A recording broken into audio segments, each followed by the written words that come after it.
Vodafone idea की हालत इन दिनों ठीक नहीं चल रही है।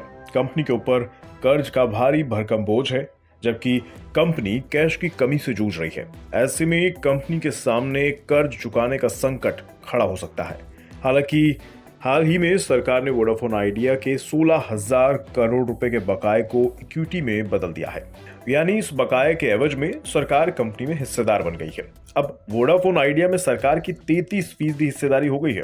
इसके बावजूद भी कंपनी की मुश्किलें कम नहीं हो रही हैं। इन्हीं मुश्किलों को देखते हुए निवेशक वोडाफोन आइडिया में बिकवाली कर रहे हैं। सोमवार को वोडाफोन आइडिया का शेयर 3.25% गिरकर 6 रुपए के करीब बंद हुआ है। पिछले 5 दिनों में वोडाफोन आइडिया 5% और 1 महीने में 11% टूट चुका है। वोडाफोन आइडिया में कमजोरी की नई वजह है आने वाले लोकसभा चुनाव।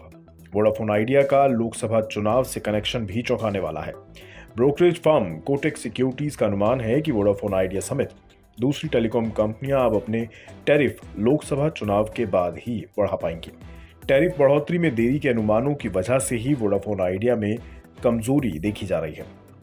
अनुमान ये भी लगाया जा रहा है कि लोकसभा चुनाव के बाद टैरिफ हाइक हो सकते हैं, यानी नई सरकार के गठन के बाद मोबाइल और इंटरनेट के बिल में इजाफा हो सकता है। इससे पहले गोल्डमैन सैक्स ने अनुमान लगाया था कि इस साल की पहली छमाही के बाद टेलीकॉम कंपनियां टैरिफ में बढ़ोतरी कर सकती हैं। टैरिफ बढ़ोतरी में देरी का सबसे ज्यादा खामियाजा वोडाफोन आइडिया को भुगतना पड़ सकता है।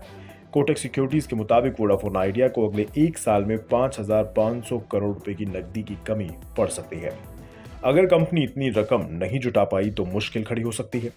कंपनी के सामने टैरिफ बढ़ाने या निवेशकों से पैसा जुटाने का ही एकमात्र विकल्प है। यानी पैसा जुटाने के लिए कंपनी को या तो टैरिफ बढ़ाना होगा या फिर निवेशकों से रकम जुटानी होगी। सवाल यह भी है कि भारी भरकम कर्ज में डूबी कंपनी में कौन निवेशक पैसा लगाएगा, वो भी मंदी के माहौल में। वोडाफोन आइडिया पर 2 लाख करोड़ से ज्यादा का कर्ज है। दिसंबर तिमाही में कंपनी को करीब 8,000 करोड़ का नुकसान हुआ था। ये आंकड़े बता रहे हैं कि कंपनी की वित्तीय हालत चौपट हो चुकी है। ऐसे में पैसे जुटाने के लिए कंपनी के पास टैरिफ बढ़ोतरी ही एकमात्र विकल्प बचा है।